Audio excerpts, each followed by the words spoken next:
So if you guys don't quite know what Adept Answers is, put your life questions. Maybe you just want a little bit of advice on the topic or something, whatever it is. And there's a channel in our Discord. You can type !Discord for the link. Let's go ahead and read one or two of these up. And maybe you'll get the gist and you'll understand it a bit more. But maybe you already know what it is. And let's get started. Hey Adept, what is the best way to tell someone they look good when they don't feel like they do? I have quite a few friends who don't seem to think they look good, yet in my eyes, they look amazing. For most people, it's very hard to acknowledge compliments because a lot of times people feel like, oh, you're obligated to tell me that as my friend, so it's hard for me to believe it. You just have to kind of keep reminding them that you think they look good, you think they look amazing, you think, you know, that shirt or whatever is really great on them, whatever it is that you're telling them. And most people are their own worst critics. So if they can see themselves through your eyes for even just 2 seconds, it's worth it. How can you relate to anyone if you're asexual? I don't like boys or girls, but it seems that all people talk about is love and relationships. Like, what the heck do I talk about? Sag. Okay, so this one's gonna be a little difficult for me because I'm not asexual. I personally don't know anyone who is asexual, and I've never had that kind of experience before. I relate to that last part of your sentence heavily.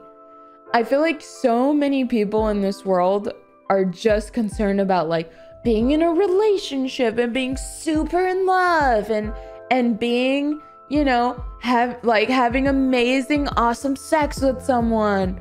But there's, just like I told the last person, there's so much damn more to life. I would just be cautious of the friends that you're choosing, because if the people around you are making you feel like all there is to talk about in the world is sex and relationships, you really gotta find some new friends that actually do something meaningful with their time. Go out, get a job, go get a dog, take care of a dog, learn how to train it, learn how to potty train it, start walking. Like, there's so many other things that this life has to offer than just love, sex, and relationships. And now, yes, a relationship and a meaningful relationship is something to be grateful for, and it is amazing, and I get that. In order to achieve this great love that everyone always seems to be talking about, you have to be a person of substance. Like, you just can't be a freaking doorknob and then expect to find the greatest love of your life and you're all just gonna live happily ever after. Like, that's just not how the world works. But all in all, if that's all your friends talk about, I'm sorry for you. You really need some new friends. Good luck. Hi Adept, I recently got a pet bunny as a very impulsive decision. I'm an 18-year-old college student and my parents both think I should find her a new home because it is a lot of responsibility. However, I was struggling with my mental health a lot in school, and this bunny has given me a reason to get up and take care of her and myself. Tell your parents to suck on a popsicle. But no, I would just tell them, like, I would just confront them. What do you think that I could be doing more for this pet that someone else is gonna do? Like, because I'll do it. And just keep buying yourself time. When it comes to parents, most of the time, all you have to do is just buy yourself time for them to give up, okay? Parents are busy, they got their own problems, they got their own shit, they got their own things going on, and they just need your things to not be so obviously up in their face. Just keep doing whatever it takes to keep that bunny in your life, and I wish you luck. What is the difference from being shook from a lesson and actually changing your surroundings because of it?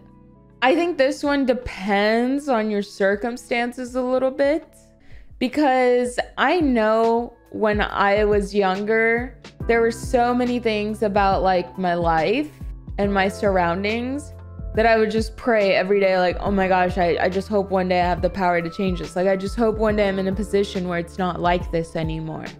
I think a lot of the times, crazy, shitty things happen to us, and then we move on because it's easier to just move on than to actually change things. So, is it a lesson if you didn't change anything and you didn't learn anything from it? No, not in my opinion. Hello, Adept. My boyfriend of 2 years is moving away due to work, and I honestly don't think long distance would work out. How do I tell him? Because I personally don't think long distance is fair to him or me, and he's going to be gone for 1 to 2 years. Whew, okay. There's several ways you could play this. Several ways. Tomorrow, call him up, you know, have dinner together, and just let him know, like, I think this relationship has come to a mutual end. And tell them exactly what you just told me. I feel like that's a very reasonable explanation, that you don't think a long distance relationship is fair to him or to you. Long distance relationships are even harder. So you can add in the point that you don't think it's fair for him as well. But for the most part, it has to be all about you and your needs, and making it very clear to him that a long distance relationship is not at all what you want. That's option A. I think option A is probably the most ideal one and probably the most mature one, but not all of us are mature all of the time. So the more immature option, option B, I can't believe I'm about to say this. Pretend everything is fine and dandy. You know, oh my God, yeah, we're gonna call each other all the time. Yeah, true. And then the day that they leave, and 2 days later, just be like, hey, this ain't gonna work. It's not gonna work. I'm miserable already. You've only been gone 2 days and it feels like 2 years, and I can't put up with it anymore. I gotta go. We can't do this. Because what are they gonna do? What are they gonna do? Call you? Block. Instagram message you? Block.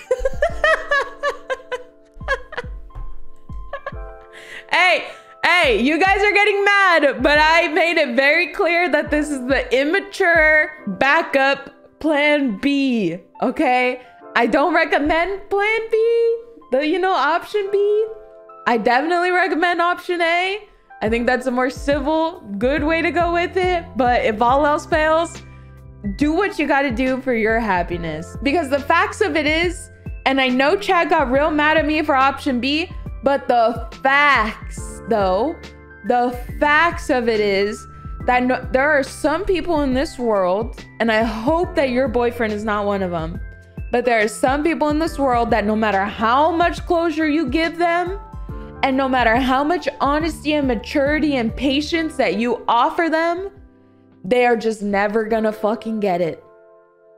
And you can't waste your time, your breath, your energy, your emotions into putting up with that day after week, after month, after year. You just can't. I had to break up with someone literally like 3 times back to back to back because they could not believe that the first time was a real actual breakup. And I was like, okay, Mom, Dad, I need you guys to sit down with me and help me explain to him that it's over.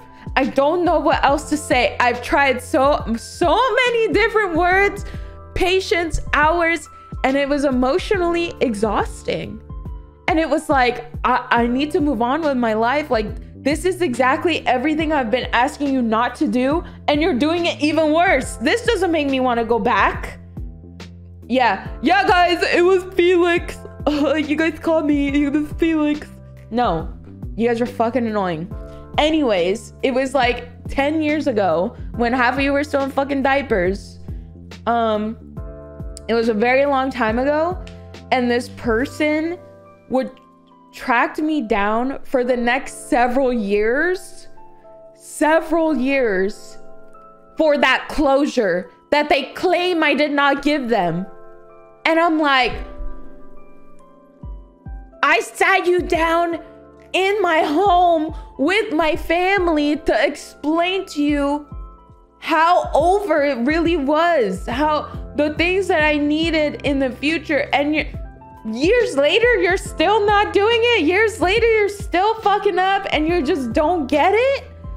Oh my God, it was mind-blowing. It was mind-blowing. I couldn't believe it. Why didn't you give him closure? My God, I did so many times.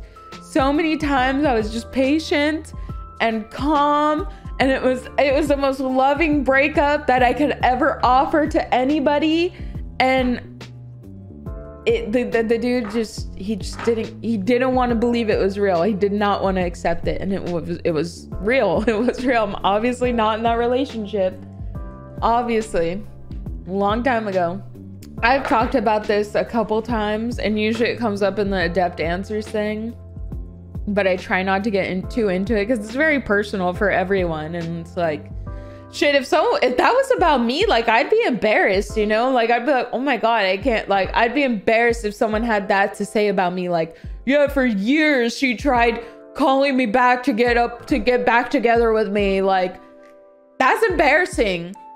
I'm sorry. It's like, you need to go move on and do something with your time. There's so much, like, that was my issue. I was like, I need to just, I have school, I have work, I have hobbies, I have like myself, I just have my own time, and I need this to just stop. Like, this can't go on anymore.